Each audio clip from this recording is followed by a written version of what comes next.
اللهم أنت ربي لا إله إلا أنت خلقتني وأنا عبدك وأنا على عهدك ووعدك ما استطعت أعوذ بك من شر ما صنعت أبوء لك بنعمتك علي وأبوء بذنبي فاغفر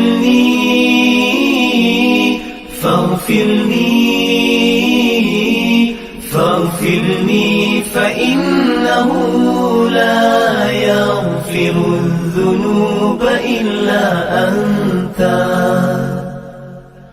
يا الله. من الشيطان الرجيم. بسم الله الرحمن الرحيم. وكم قصمنا من قرية كانت ظالمة وأنشأنا بعدها قوما آخرين فلما أحسوا بأسنا إذا هم منها يركضون لا تركضوا وارجعوا إلى ما أترفتم فيه ومساكنكم لعلكم تسألون قالوا يا ويلنا إنا كنا ظالمين فما زالت تلك دعواهم حتى جعلناهم حصيدا خامدين وما خلقنا السماء والأرض وما بينهما لاعبين لو أردنا أن نتخذ لهوا لاتخذناه من لدنا إن كنا فاعلين بل نكسف بالحق على الباطل فيدمغه فإذا هو زاهق ولكم الويل مما تصفون وله من في السماوات والأرض ومن عنده لا يستكبرون عن عبادته ولا يستحسرون يسبحون الليل والنهار لا يفترون صدق الله العظيم. Dan berapa banyak kami telah pecah belahkan dan binasakan penduduk negeri yang melakukan kezaliman. Dan kami telah menjadikan sesudah mereka kaum yang lain sebagai gantinya. Maka tak kala mereka merasai kedatangan azab kami, mereka dengan serta-merta lari keluar dari negeri itu. Lalu dikatakan kepada mereka, janganlah kamu lari. Dan sebaliknya, kembalilah kepada kemewahan hidup yang telah diberikan kepada kamu dan ke tempat-tempat tinggal kamu, supaya kamu dapat ditanya mengenai apa yang berlaku. Akhirnya mereka berkata, aduhai celakanya kami. Sesungguhnya kami adalah orang-orang yang berlaku zalim. Maka demikianlah seterusnya jeritan dan keluhan mereka. Sehingga kami jadikan mereka hancur lebur dan senyap sepi. Dan ingatlah, tidaklah kami menciptakan langit dan bumi serta segala yang ada di antaranya secara main-main. Sekiranya kami hendak mengambil sesuatu untuk hiburan, tentulah kami akan mengambilnya dari sisi kami. Kami tidak melakukannya. Bahkan kami sentiasa mengarahkan yang benar menentang yang salah. Lalu ia menghancurkannya. Maka dengan serta-merta hilang lenyaplah dia. Dan tetaplah kecelakaan akan menimpa kamu disebabkan apa yang kamu sifatkan terhadap kami. Dan ingatlah segala yang ada di langit dan di bumi adalah milik kepunyaan Allah jua. Dan malaikat-malaikat yang ada di sisinya tidak membesarkan diri dan tidak enggan daripada beribadat kepadanya. Dan tidak pula mereka merasa penat dan letih. Mereka beribadat malam dan siang dengan tidak berhenti-henti. Ayat yang kita bacakan pada malam ini bermula ayat yang ke-11 sehingga ayat yang ke-20 daripada surah Al-Anbiya, surah Nabi-Nabi. Surah yang ke-21 pada juzuk yang ke-17. Ayat ini menceritakan peringatan yang tegas kepada orang-orang yang menderhakai Allah dan yang mempermainkan perintah Allah serta mendustakan para nabi dan rasul yang diutuskan dengan azab yang memusnahkan segala-galanya yang dikenali sebagai azab istiqsal, iaitu azab yang berakar umbi, dihancurkan sehingga akar umbinya. Dan ayat-ayat yang kita bacakan ini juga menceritakan tentang keajaiban ciptaan Allah. Yang tujuan penciptaan ini bukanlah tujuan main-main atau sia-sia, melainkan menjadi dalil kekuasaan Allah, kewujudan Allah, dan menjadi dalil tentang kewajiban manusia tunduk kepada Allah yang maha bijaksana yang menciptakan mereka. Bila Allah menyatakan wa kam qasamna min qaryah, betapa banyak, perkataan kam di sini namanya kam khabariyah. Maksud kam iaitu begitu banyak. Qasamna, kami binasakan dan kami hancurkan. Asal perkataan qasam, yakni kami lebur-leburkan dia. Kami cincang-cincang lumat.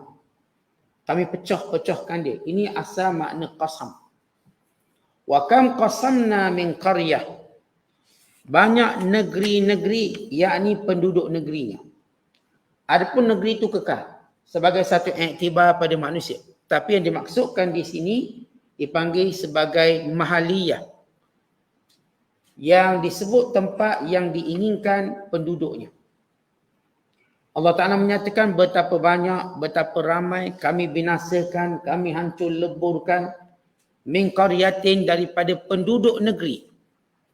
Adapun negeri itu kekal, negeri Sabak kekal, negeri Ad kekal, negeri tempat kaum-kaum yang dibinasakan wujud, Mesir wujud. Untuk manusia mengambil pengajaran bahawa negeri ini pernah ada penduduk yang sombong. Pernah ada tamadun yang diwujudkan oleh manusia yang lalai dari Allah, yang melihat dunia cuma makan, minum dan memenuhi kehendak syahwat, bukannya perintah Allah. Maka kata Allah, tengoklah banyak mana negeri, yakni penduduk negeri yang telah kami binasakan. Wa ansha'na ba'daha, dan selepas itu kami menciptakan selepas kaum binasa ini kauman akharin, kaum yang lain. Bila Allah menyatakan setiap kaum ada ajal, bangsa-bangsa ada ajal. Walau hari ini kita tengok bangsa Melayu masih ada, belum ajalnya lagi. Setiap bangsa dia ada sejarah wujud, kemudian dia ada sejarah penamat. Bangsa Ad pernah wujud, hebat, dan dia sudah tidak ada. Tak ada seorang pun yang dikesan asalnya keturunan Ad. Kerana Allah hancur sampai akar umbi, sampai tak ada keturunan. Demikian juga kaum Nabi Lut. Kaum itu Allah dah hancurkan, dah tak ada. Ini di kalangan al-umamu al-ghabirah, umat-umat yang sudah hilang. Bukan ahli ekologi, ahli kajian sejarah manusia. Mereka mengkaji setiap tempat dan setiap kawasan, mendapati setiap kaum dia ada tempoh binasa dia, tempoh balik dia. Akhirnya habis. Yang tinggal cuma kesan-kesan sejarahnya. Maka ini peringatan kepada Allah supaya kita tahu kaum kita tak akan kekal. Kita orang Melayu, walaupun hang tuah kata tak Melayu hilang di dunia, Melayu pun akan hilang. Arab pun akan hilang. Cina pun akan hilang. India pun akan hilang. Kerana semuanya terikat dengan ajal. Bukan sekadar manusia ada ajal, kaum pun ada ajal. Setengah orang berkata cuma kaum je ataupun 6 orang je yang ada ajal. Kita individu. Sebenarnya bukan sekadar kita individu. Likulli qaumin ajal. Bagi setiap kaum pun ada ajal. Bangsa-bangsa pun ada ajal. Yang telah pun berlalu sebelum ini, bangsa-bangsa yang Allah Ta'ala cerita lebih gagah daripada kita, lebih kaya daripada kita, lebih sihat daripada kita. Sebab kalau kita melihat satu bangsa tu hebat kenapa? Kerana kaya. Kaya. Allah kata ada kaum lebih kaya daripada kita. Bukan orang, kaum. Yang semua penduduk negerinya mewah. Kaya raya. pun Allah binasakan. Dan kalau kita cerita gagah dan tinggi pula, ada kaum yang tinggi dan gagah pun Allah dah binasakan. Dan kalau kita cerita sihat tubuh badan pun sama, ada kaum yang sihat tubuh badan pun Allah binasakan. Maka kita nak berpegang atas apa bahawa kita akan kekal. Atas sebab kaya. Orang dulu kaya lagi, pun hancur. Atas sebab sihat. Orang dulu lagi sihat, umur sampai 100 tahun, 200 tahun, 300 tahun. Pun habis. Atas sebab kita gagah, orang dulu lagi gagah. Tu batu-batu diukir je. Maka mereka juga hancur. Maka sebab apa kita nak rasa kita kekal di sini? Melainkan Allah Ta'ala uji kita untuk satu tempoh berada di sini. Maka kata Allah lagi, falamma ahassu ba'sana. Bila kaum yang menderhaka perintah Allah ini merasakan, ahassu yang ni dah rasa, nampak tanda dan alamat, ba'sana, bala Allah hampir kepada mereka, idahum minha yarkudun. Mereka cuba lari daripada bala Allah. Ada orang kalau kita ambil contoh dalam kehidupan, kadang-kadang kita rasa dah nak mati, kita cuba lari dari mati. Mana boleh lari? Kadang-kadang kita rasa dah habis dah kita ni, sampai umur, kita cuba lari. Ada manusia nak lari daripada bumi ke planet Marikh. Nak lari sebab bumi ni akan hancur, planet Marikh tak hancur. Kata mereka, nak lari. Kata Allah, ramai manusia bila dia rasa hampir nak binasa, dia cuba lari daripada ketentuan Allah. Sedangkan dia tak boleh lari. Berkenaan ayat ini, ia menceritakan ada satu negeri.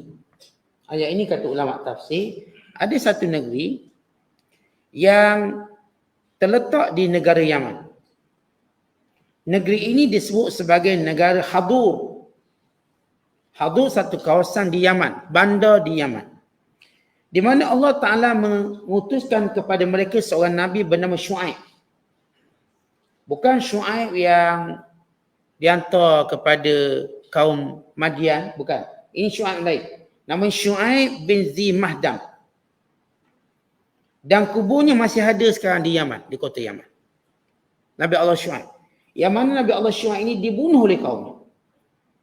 Syuaib seorang lagi yang telah kita baca kisah, yang menjadi bapa mertua pada Musa AS, itu tak dibunuh. Ini Syuaib yang disebut oleh ulama tafsir Syuaib bin Zi Mahdamin. Allah utuskan dia kota Yaman, maka dia dibunuh. Maka bila mana dibunuh, mereka ni mencabar supaya datangkan azab Allah. Maka Allah Ta'ala mendatangkan kepada mereka tanda-tanda mereka akan binasa. Yang ini disebut oleh Allah, falamma ahassu ba'sana. Bila mana mereka mula rasa bahawa bala Allah dah nak datang, lalu mereka cuba keluar daripada Yaman. Keluar nak lari supaya dengannya mereka selamat. Mereka lupa bala Allah ni, dia bukan sekadar fokus pada negeri tu, orangnya. Orang yang termaktub akan mati, maka akan mati. Sama yang berlaku tentang tentera Abraha. Tentera Abraha yang disebut sebagai Ashabul Fil, yang menunggang gajah. Bila mana mereka menyerang kota Mekah, hendak meruntuhkan Kaabah, Allah cerita dalam surah Fil, surah Al-Fil. Tarmihim bihijaratin min sijil. Kami melontarkan kepada mereka batu-batu panas daripada api neraka. Di mana sebahagian tentera Abraha bin Ashrum lari sampai balik ke Yaman, pun mereka terkena batu itu. Bukan Abraha sendiri, Abraha yang menjadi ketua kepada pelanggaran Mekah, dia juga berjaya lari keluar daripada kawasan Wadi Muhassib. Kalau kita pergi Mekah hari ini, dalam perjalanan kita nak ke Muzdalifah, ada satu kawasan namanya Wadi Muhassib, tempat di mana tentera Abraha dibinasakan. Sebahagian tentera Abraha memang dibinasakan di situ, sebahagiannya lari sampai ke Yaman. Tapi kena juga sebab azab Allah. Dia cari orang ni. Bukan cerita tempat tu, orang ni. Maka ini penduduk Yaman yang telah membunuh Nabi Allah Syuaib alaihissalam. Mereka rasa bila mereka tinggalkan Yaman, mereka selamat. Bahkan sebaliknya, mereka telah tercatat di kalangan kaum yang akan binasa. Kata Allah, la tarkudu, jangan lari. Warji'u ila ma utriftum. Pulanglah kepada kekayaan yang kamu bangga. Dulu kan kamu rasa dengan kaya kamu tak akan binasa. Manusia dia ada satu perangai. Bila kita kaya, kita rasa kita panjang umur. Bila kita duit banyak, kita rasa macam kita gagah, panjang umur, kuat dan tak akan kena bala. Sebab yang rasa kena bala bila miskin. Oh, miskin bala. Tapi bila mana kita kaya, ataupun ini di antara watak manusia, perangai manusia. Bila mana mereka kaya, mereka lupa Tuhan. Dan mereka rasa mereka tak binasa. Mereka rasa mereka gagah. Sebab itu Allah mencela mereka. Allah kata ni, dah nampak tanda-tanda binasa, kembalilah tunjuklah kaya kamu, yang kamu action sangat tu. Warji'u ila ma utriftum. Pulanglah kepada kemewahan yang kamu banggakan. Bila Allah sebut dalam banyak ayat. Antaranya Allah berfirman, Alhaakumut takatsur. Manusia dilalaikan kerana banyaknya harta dan kekayaannya. Dalam ayat yang lain Allah Ta'ala menyebut, Alladhi jama'a malan wa'addadah yahsabu annama lahu akhladah. Yang menghimpunkan harta benda lalu menghitung dengan bangga banyaknya dan menyangka dia akan kekal selamanya. Ini perangai kita manusia. Kita kalau ada duit banyak, rasa tak mati. Bila duit sikit, mati dah aku. Dah. Dia dah sebut mati dah. Tapi kalau duit banyak, rasa gagah, kekal. Kerana itu Allah mencela. Wa imma yang ada duit, wa imma yang ada kuasa, ingat. Jangan kamu ingat kamu tak mati dan kamu tak binasa. Sama juga orang muda. Jangan ingat dengan muda kita tak mati. Kan itu kata Allah. Warji'u ila ma utriftum fi wa masakinukum la'allakum tus'alun. Dan baliklah semula tempat duduk yang kamu bangga tu. Kita bila ada tempat duduk selesa, ada mansion, ada banglo besar, rumah agam. Rumah besar yang semua manusia cita-cita. Ada kolam, ada private garden, ada private beach, ada pantai sendiri, ada sekian. Pun sama ingat tak mati. Ingat tak masuk kubur. Yang ini berlomba-lomba untuk membesarkan rumah. Bahkan di antara tanda kiamat. Kita bukan kata haram besar rumah, itu hal lain. Antara tanda kiamat. Bila manusia ini suka rumah besar-besar. Suka rumah besar-besar. Walaupun mereka duduk seorang atau dua orang. Dulu kan kita duduk base pada berapa orang yang ada. Dah ada 2 orang, sebilik je lah. Hari ni tak, walaupun duduk seorang, 6 bilik. Walaupun duduk 2 orang, 8 bilik. Dah jadi satu perangai manusia akhir zaman. Yang disebut dalam hadis Nabi SAW, yatatawaluna fil bunyan. Mereka akan membesarkan binaan-binaan mereka. Bukan sekadar besar, tinggi. Jadi bertingkak-tingkak banyak. Maka kata Allah kepada orang yang cuba lari daripada bala Allah, baik, pulang, nikmati kekayaan kamu, nikmatilah rumah besar kamu, la'allakum tus'alun, yang dengannya kamu akan ditanya di hadapan Allah. Kemudian kata Allah, qalu ya wailana inna kunna zalimin. Mereka yang tahu akan dibinasakan berkata, aduhai celakanya kami, memanglah kami orang zalim. Tetapi penyesalan mereka sudah terlambat kerana mereka sudah pembunuh Nabi itu. Sedangkan para Nabi memberi amaran demi amaran. Tapi kesudahannya bukan sekadar mereka mempersendakannya, bahkan mereka membunuh. Ayat ini juga sebagai suatu peringatan kepada musyrikin Mekah yang menentang Nabi SAW. Dan sebagai satu tasliyah hiburan pada Rasulullah, ya Rasulullah, wahai Muhammad, Nabi dulu ada sampai peringkat penentangannya dibunuh. Mana-mana kaum yang membunuh Nabi, maka mereka tak akan selamat lagi. Punca Bani Israel dan Yahudi dilaknat oleh Allah sebab mereka bunuh Nabi. Kalau tak bunuh Nabi, mereka masih selamat. Walaupun ada keinginan nak bunuh, tapi tak bunuh lagi, mereka masih selamat. Tapi yang sudah pun membunuh, maka tak akan selamat. Ada 2 golongan yang tak akan selamat dalam berhadapan dengan para Nabi. Maksudnya dia tak akan dapat hidayah selama-lamanya. Yang pertama yang membunuh Nabi. Ada 3 golongan. Yang pertama yang membunuh Nabi. Yang kedua yang dibunuh oleh Nabi. Yang pertama yang membunuh Nabi. Orang ni tak akan dapat hidayah. Carilah orang bunuh Nabi kemudian masuk Islam. Tak ada. Dia tu mati kafir. Yang kedua dibunuh oleh Nabi. Maknanya jahat sangat sampai Nabi bunuh dia. Kebiasaan para Nabi ni tak bunuh orang. Dia akan berusaha beri hidayah, petunjuk.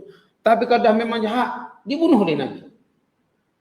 Dalam sejarah Nabi SAW, dalam peperangan Rasulullah, Sepanjang Nabi perang cuma seorang je dibunuh. Itu memang jahat semua. Syarrun nas man qatalahun nabi. Seburuk-buruk manusia yang membunuh Nabi dan Nabi membunuhnya. Dan yang ketiga, yang menghancurkan mukjizat Nabi. Siapa yang menghancurkan mukjizat Nabi maka kita tak dapat hidayah. Contoh, unta Nabi Allah Saleh dibunuh oleh 9 jahanam. Tis'atu rahtin fil Madinah. Kalau dalam orang Melayu kita 6 jahanam je. Ni 9 jahanam. Tis'atu rahtin yufsiduna fil ard. Ada 9 jahanam yang melakukan kerosakan kerana mereka bersepakat membunuh unta Nabi Saleh. Pangkat unta bunuh, kemudian anak unta dibunuh, maka 9 ini dilaknat dan mati dalam kafir. Yang ada 3 golongan manusia yang takkan dapat hidayah. Yang membunuh Nabi, 1. Yang dibunuh oleh Nabi, 2. Yang ketiga yang membunuh mukjizat, yang menghancurkan mukjizat Nabi-Nabi. Kira mana-mana bila Nabi-Nabi tadi tunjuk mukjizat, dia pun hancurkan mukjizat dia. Sebagaimana kisah Nabi Allah Saleh. Maka ini juga berlaku kepada kaum dipanggil Ahlul Hadur ini di Yaman yang telah bunuh Nabi. Dan mereka tahu mereka tak boleh lari dari kebinasaan dan tak guna lagi kemewahan dan tempat tinggal mereka. Lalu mereka berkata, celakalah kami memang zalim. Penyesalan yang lambat. Fama zalat tilka da'wahum. Demikian mereka ulang-ulang perkataan tadi sebab mereka tahu tak ada jalan lepas lagi. Kata kalau contoh kita, kalau kita dah dekat nak mati, maka kita nak kata apa lagi? Nyesalnya saya dulu, nyesalnya saya. Nak sibuk menyesal je lah. Dah nampak dah memang tak ada hidup dah. Doktor kata awak memang mati dah, 2 bulan lagi mati. Sedangkan orang ni selalu hidup buat jahat. Apa dia kata? Penyesal. Maka kaum ini, Ahlul Hadur daripada Yaman ini, mereka tahu mereka akan binasa lalu mereka ulang-ulang. Fama zalat tilka da'wahum. Dia ulang-ulang perkataan celaka kami. Kami zalim. Kerana mereka tahu mereka tidak lagi diterima taubat. Sebab bunuh Nabi. Bukan kecil bunuh Nabi ni. Yang diutuskan oleh Allah SWT. Kemudian kata Allah, hatta ja'alnahum hasidan khamidin. Sehingga kami jadikan mereka binasa dengan sebinasa-binasanya. Baik, bila Allah Ta'ala menyebut perkataan hasidan khamidin, iaitu seperti buah yang sudah pun dituai. Keadaan mereka ini macam buah yang sudah dituai. Ataupun dalam keadaan mereka ini macam api yang sudah padam bara apinya. Habis. Kalau kita tengok bara api tu, dinyala lagi. Ini bara dah hancur. Itulah perumpamaan kematian mereka. Tak ada apa. Kering terus. Sombong dengan harta. Sombong dengan tempat tinggal. Akhirnya menolak kebenaran, bahkan membunuh Nabi. Maka itulah kesudahan penduduk negeri Ahlul Hadur di kota Yaman. Kemudian kata Allah, selepas menceritakan kaum yang binasa ini, Allah Ta'ala menyatakan, wa ma khalaqnas samaa'a wal ardh wa ma bainahuma la'ibin.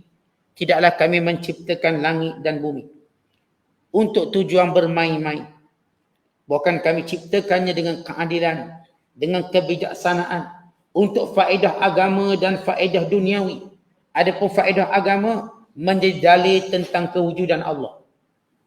Dalil nak kenal Allah. Sebab Allah Ta'ala nak jadikan manusia ni tak ada alasan kata tak kenal Allah.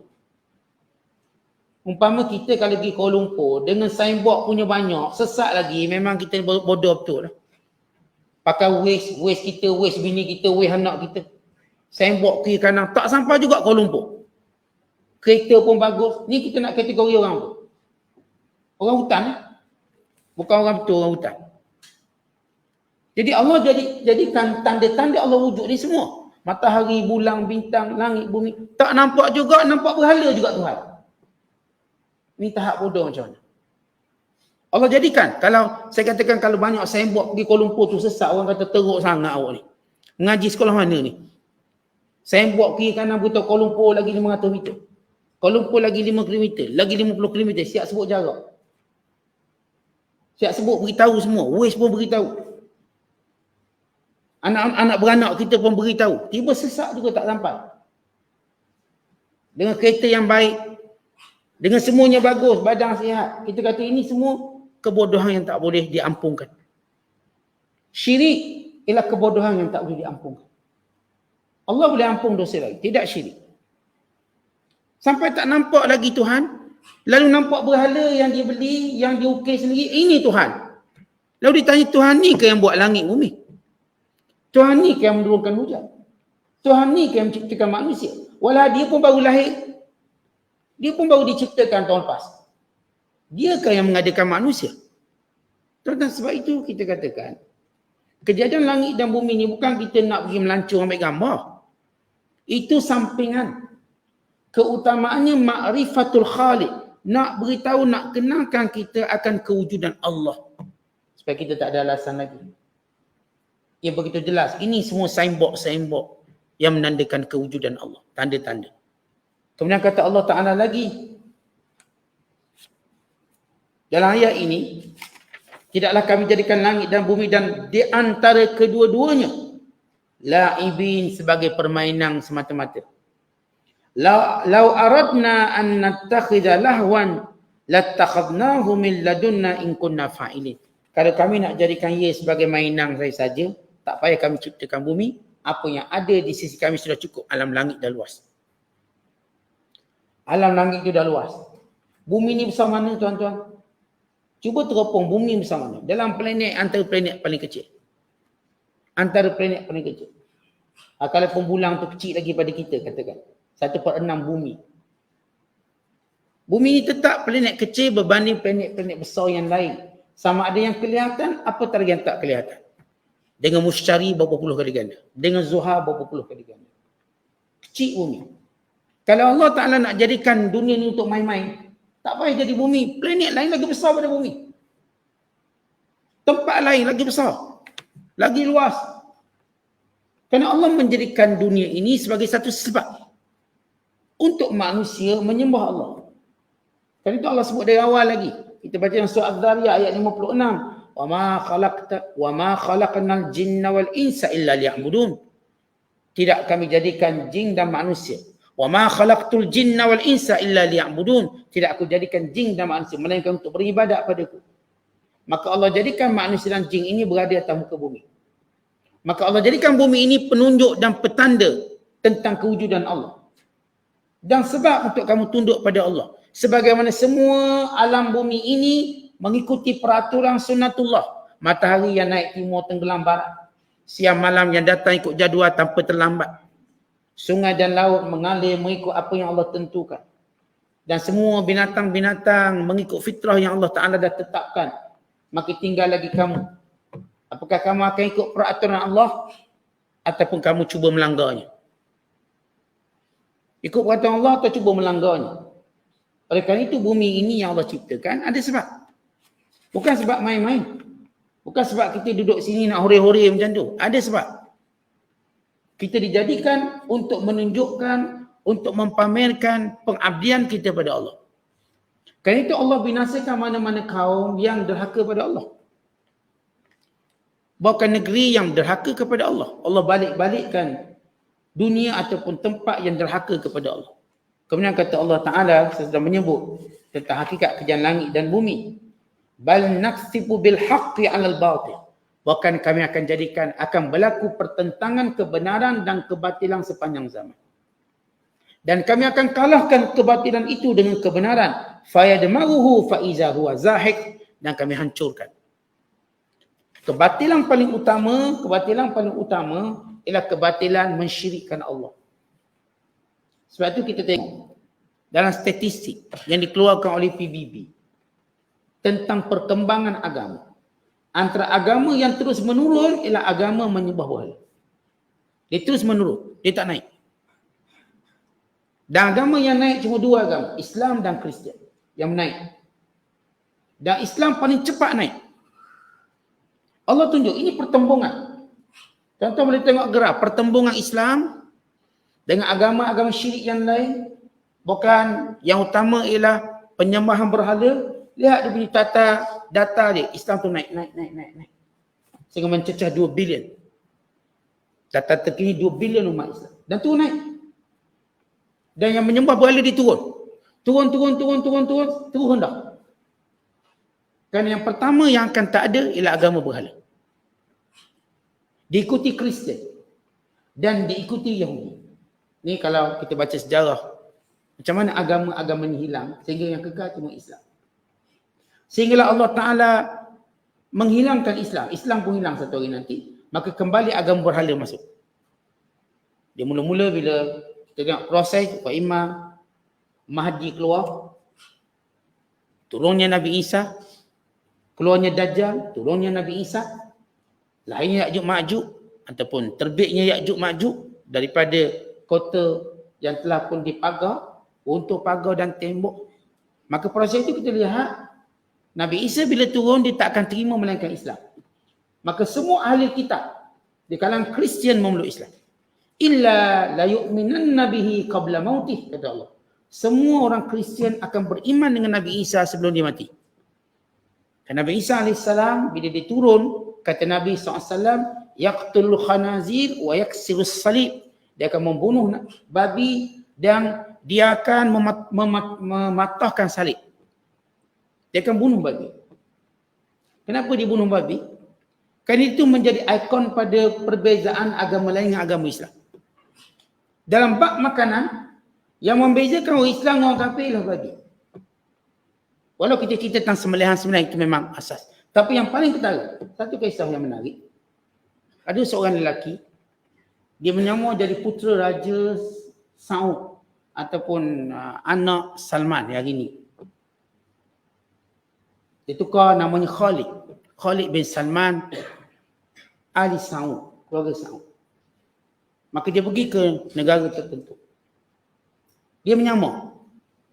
Mukanya diiras di muka Arab. Maka semua orang tahu ni akan mewarisi harta kekayaan bernilai lebih 17 bilion dolar USD. Bakal. Kalau Salman, Malik Salman mati, dia antara orang dapat 17 bilion dolar Saudi. Dolar USD. Jadi banyaklah orang nak sebab ni kerabat dia raja. Lalu mereka jamu, bagi private jet. Cari Lamborghini ataupun Ferrari terkini, sambut dia dekat airport. Beri makan mewah, bilik, semua free. Sebab ni kerabat dia raja dan mereka harap dapat projek. Geng-geng projek ni, ya geng-geng yang main projek dia tahulah, entertain ni. Bagi semua free. Pakaian free, hotel free, makan free, bagi duit lagi. Dapat duit 8 juta dolar USD duit. Berharapkan projek-projek yang bakal dapat. Tiba-tiba ada seorang manager hotel perasan, dia bukan anak pada Salman ataupun pewaris. Sebab dia order babi. Yang lain muka Izzah dah pakai serban. Tapi makan babi. Order babi 3 rasa. Tok atas meja. Di situ manager hotel mula tahu bukan dia. Sebab teruk-teruk ni dia tak makan babi. Orang Islam kan tengok rompak menyamung ni parut sini, babi tak makan, haram. Rompak cerita lain. Babi jangan. Duk perasan kecek, rupanya dia seorang warga Colombia. Yang jadi anak angkat pasangan Amerika. Akhir ditangkap. Tangkap. Ini kejadian betul berlaku. Ceritanya sebab dia order babi, tu silap sikit. Kalau dia order siakat 3 rasa, orang tak perasan. Walaupun orang Arab tak makan siakat 3 rasa. Bila dia order babi tu ditangkap. Dan dia check identiti dia. Dia dah lama menyamar. Untuk tipu geng-geng yang lapor projek. Geng-geng lapor projek kan tahu khabar dia raja tu dekat. Ini cerita Nabi Isa membunuh babi. Yang membezakan orang Islam dalam bab makanan, dia ada beberapa perbezaan. Dalam bab ibadat berhala. Mesti orang kafir macam mana pun kecenderungan yang menyembah berhala.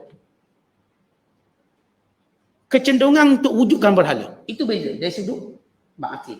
Dalam bab makanan, babi. Dalam bab pakaian, dedah aurat. Mesti kecenderungannya untuk buka aurat sampai peringkat telanjang. Dia bukan buka aurat sikit-sikit macam kita. Nak bezakan orang Islam orang kafir, dia sampai peringkat dia buka sampai telanjang. Akhirnya hari ni budaya telanjang tu biasa. Mereka tak anggap jijik pun. Mereka pun buat rancangan macam-macam. Bahkan pernah di UK mereka anjurkan membeli belah dengan telanjang sambil tolak troli. Bayangkan lelaki perempuan. Bagi mereka itu okey. Itu kemuncak bagaimana akan berbeza Islam dengan orang kafir. Bukan sekadar dinamakan IC, bukan. Saya kata dalam bab makanan, akan saya orang kafir mesti cenderung makan babi. Ikut mana pun. Dalam bab agama mereka cenderung, dalam bab akidah cenderung pada berhala ikut mana pun. Dalam bab pakaian mereka cenderung tidak menutup aurat sampai telanjang. Itulah kesudahan kekufuran. Kesudahan kekufuran, dia akan makan benda paling jijik di dunia dan dia akan menyembah benda yang paling kaku di dunia dan dia akan memperbodohkan dirinya menelanjangkan diri. Maka Islam makan benda yang paling bersih sekali, menyembah zat paling agung sekali dan memakai pakaian yang paling bermaruah sekali menutup aurat. Sehingga tak nampak kecacatan kita. Kurat kita pun tak nampak, panau kita pun tak nampak. Sebab kita tutup aurat. Mereka kurat nampak, panau nampak, semua nampak. Kalau mereka dedahkan aurat. Maka ini tentang bagaimana kita sebut tentang penyembahan berhala dan kebodohan mereka. Kerana itu bila Allah Ta'ala menyatakan akan berlaku sirak, pertentangan kebenaran dan kebatilan akan hancur. Walakumul wailu mimma tasifun, dan bagi mereka kecelakaan dengan apa yang mereka sifatkan. Apa maksud mereka sifatkan di sini? Perkataan tasifun, iaitu mereka kata benda-benda yang buruk pada Allah. Seperti mereka tuduh, mereka kata Allah ada isteri, Allah ada anak. Mereka kata Allah penat bila cipta bumi, maka Allah pun cuti sehari. Lalu pun mereka cuti satu hari Sabtu. Yang Kristian pula cuti hari Ahad. Cuti mereka alasannya Allah penat. Ia berbeza orang Islam. Kita tuan-tuan Jumaat ni kita tak panggil cuti hari Jumaat. Tak ada satu pun nas yang menyatakan tak boleh kerja hari Jumaat. Kita cuma tak boleh bekerja bila azan berkumandang supaya kita solat Jumaat. Itu pun cuma ahli Jumaat. Yang bukan ahli Jumaat, suri rumah, orang musafir, teruskan. Teruskan. Kalau kawan ibu dia memang ada pasal hari Jumaat, bila ada azan Jumaat dia boleh terus berniaga, dia tak ada masalah. Sebab dia bukan ahli Jumaat. Sebab dalam Islam tak ada istilah cuti kerja. Dalam agama lain ada cuti kerja kerana mereka menuduh Allah berehat daripada bekerja. Kita mengetahui Allah Ta'ala sentiasa punya urusannya. Allah tak ada berehat, Allah tak penat. Rehat ni untuk makhluk yang penat. Tidak Allah. Maka ini menunjukkan bagaimana kebatilan demi kebatilan ini akan hancur. Allah akan menangkan kebenaran. Dan celakalah bagi mereka yang menyebut sesuatu yang tidak layak bagi Allah. Kemudian kata Allah, walahu man fis samawati wal ard.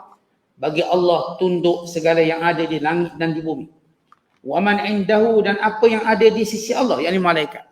La yastakbiruna an ibadati, tidak pernah sombong dalam peribadatannya pada Allah. Wala yastahsirun, tidak pernah penat dalam ibadat kepada Allah. Yusabbihuna al-laila wan nahar la yafturun. Malaikat-malaikat ini sentiasa bertasbih kepada Allah malam dan siang dalam keadaan tidak pernah putus, tidak pernah penat, tidak pernah berhenti. Baik, kenapa Allah Ta'ala sebut tentang malaikat? Kan di kalangan mereka menyatakan bahawa malaikat ini anak Tuhan, anak perempuan Tuhan. Di kalangan mereka ada yang menyembah malaikat. Dipanggil agama Saibah.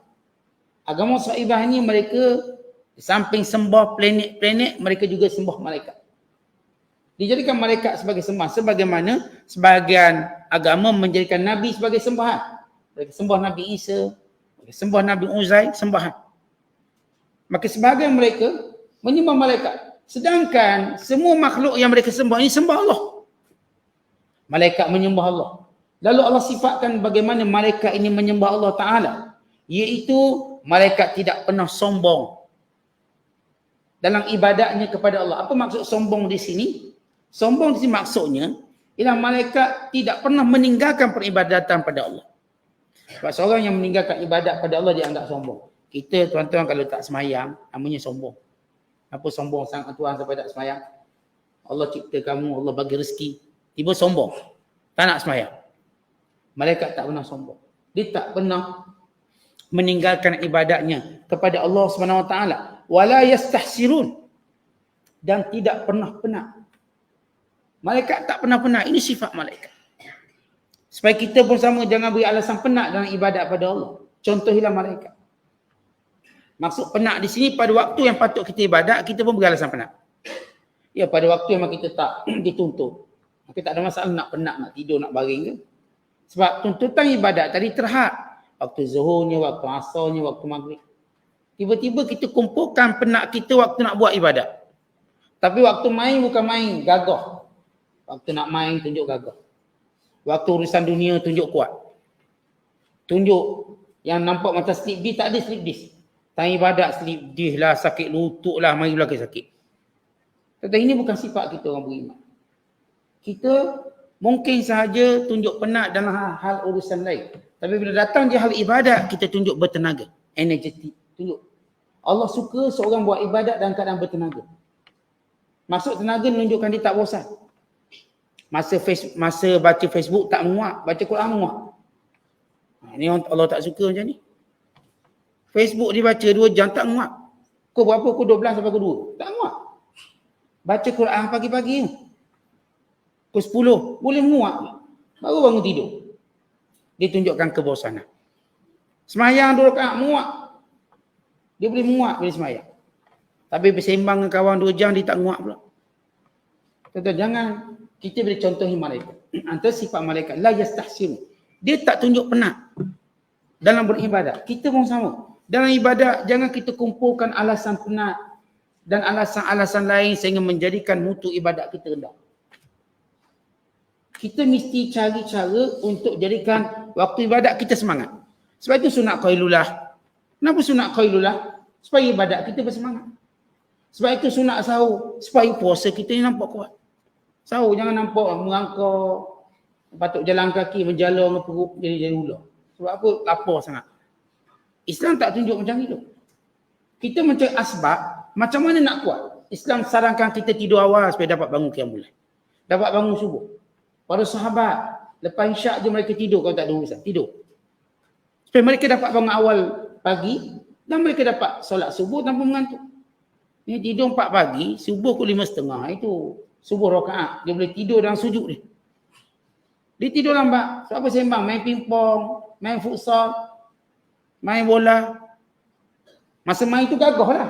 Tapi time semayang tu tak gagah. Sebab tu kita kena cari apakah sebab yang boleh jadikan ibadat kita bersemangat. Time datang kuliah biar datang semangat. Semangat. Jangan time kuliah dah tunjuk lebih. Sebab apa? Tak ada ustaz. Angkut kayu balok. Tak ada pikul besi. Pikul. Masa tu gagah belaka. Time kuliah pegang kitab, ngantuk. Ngantuk. Bukan suruh angkat kitab, tak bawah kitab tu. Tapi balok tu atas bahu, gagah, tak ngantuk. Tetapi jangan kita kumpulkan waktu nak buat ibadat pada Allah, segala kelemahan dan alasan, jangan. Tapi cari sebab yang boleh jadi kita kuat bila buat ibadat. Ni dah tahu nak kuliah, awal-awal dah siap. Kalau saya ngantuk, tidur awal-awal. Nanti saya masih kuliah tak ngantuk. Semangat, gagah. Makan siap-siap. Jangan tengah kuliah lah, lapar perut lah, menggeletar lah, gigi sak, tak makan. Tapi tak ada buat apa. Time kuliah kita maghrib isyak, dia cerita gigi, tak makan. Boleh tak ustaz pendekkan kuliah, kita orang nak makan. Dah kita pula kena pendek kuliah. Dan ini antara benda yang kita kena perhatikan. Jangan, sebab kita nak contoh malaikat. Yang sifat malaikat, la yastahsirun. Mereka tak penat. Kita memang mustahil lah tak penat. Tetapi paling kurang, kita boleh jadikan waktu ibadat kita tak penat. Waktu ibadat. Biar penat lepas tu. Time semayang gagah, boleh qiyam sampai 11 rakaat witir. Boleh baca Quran sampai juzuk, 2 juzuk tanpa penat. Boleh nuntut ilmu sejam, 2 jam duduk tanpa kita mengantuk. Semua kita kumpulkan kekuatan bila buat akhirat. Barulah kita berjaya mencontoh sifat malaikat. Kemudian Allah Ta'ala sebut lagi sifat malaikat yang kamu sembah ni. Walau malaikat ni sembah Allah. Bukan terus berzikir pada Allah. Yusabbihuna al-laila wan-nahar la yafturun. Bertasbih siang malam. Seorang ulama ditanya, macam mana malaikat ni dia disibukkan dengan tasbih? Keadaan malaikat ni sebab Allah cerita siang malam tasbih. Macam mana gambaran sibuk malaikat? Dia tak ada kerja lain ke? Malaikat ni tak ada kerja lain untuk tasbih. Sebab malaikat pun dia ada tugas-tugas lain. Tapi sifat malaikat semuanya bertasbih. Lalu kata seorang ulama nama Ka'ab. Dia kata, hal yushkiluka syai'un anin nafas. Inna tasbiha lahum bimanzilatin nafas. Apakah kamu ada yang boleh mengganggu pernafasan kamu? Tuan-tuan kita sibuk. Tuan-tuan sibuk, tuan-tuan kerja pejabat ke, tuan-tuan kerja kat kilang ke. Apakah pekerjaan tadi menghalang kita bernafas? Tak, nafas macam biasalah. Demikian malaikat, zikir mereka macam nafas kamu. Mereka buat urusan-urusan lain yang Allah perintah dan kadang tak berhenti tasbih. Kerana tasbih dan zikir mereka macam pernafasan kamu. Kita walaupun kita sibuk, saya sibuk sampai tak sempat nak bernafas. Tak mungkin orang cakap begitu. Nafas tu dia dah buat kerja dia. Nafas. Tuan-tuan tidur pun bernafas. Sambil makan kita bernafas. Sambil berenang kita bernafas. Baca buku kita bernafas. Apakah nafas mengganggu kita baca buku? Tak. Nafas tu keperluan. Daruri kita. Kesibukan kita bernafas tidak menghalang kita untuk buat benda lain. Saat saya hari ni tak dah nak ikut kuliah sebab apa? Sebab saya sibuk bernafas. Pelik no alasan dia tak boleh ikut kuliah sebab dia sibuk bernafas. Kalau dia sibuk tolong mak dia ke kat kampung kita okey lah. Dia kata sebab saya sibuk bernafas. Sebab saya nak fokus bernafas je ni. Tak mungkin. Nafas jalan-jalan macam biasa. Tuan-tuan dalam on the way ke kuliah, tuan-tuan bernafas. Sambil makan kita bernafas. Sambil sembahyang kita bernafas. Demikian malaikat. Malaikat buat kerja apa pun, tasbih dan zikir tidak pernah renggang daripada hidup mereka. Kerana mereka berzikir sebagaimana kamu bernafas. Jalan. Inilah malaikat. Saudara kita mungkin tak bolehlah buat macam tu. Tapi kalau kita boleh banyakkan zikir, itu sudah baik. Kita boleh banyakkan zikir kita. Subhanallah, alhamdulillah, Allahu akbar, astaghfirullah, la haula wala quwwata illa billah. Itu jauh lebih baik. Daripada kita duk fikir benda-benda yang kita takut, walau tak berlaku pun. Daripada kita duk layan perangai-perangai buruk kita, walau tak untung pun. Daripada kita duk fikir hal orang lain, walau tak beri bahagia kita pun. Baik kita penuhi dengan zikir-zikir kepada Allah. Untung kita. Daripada sibuk benda lain. Walaupun kita, bukanlah nafas kita yang berzikir. Maksudnya, bukanlah seperti malaikat yang zikir mereka seperti kita bernafas. Tapi paling kurang, kita banyak berzikir kepada Allah Ta'ala. Maka inilah malaikat yang kamu cuba manipulit, menyembah malaikat. Malaikat ni sembah Allah. Maka kenapa kamu tak terus sembah Allah? Duk sembah malaikat pula.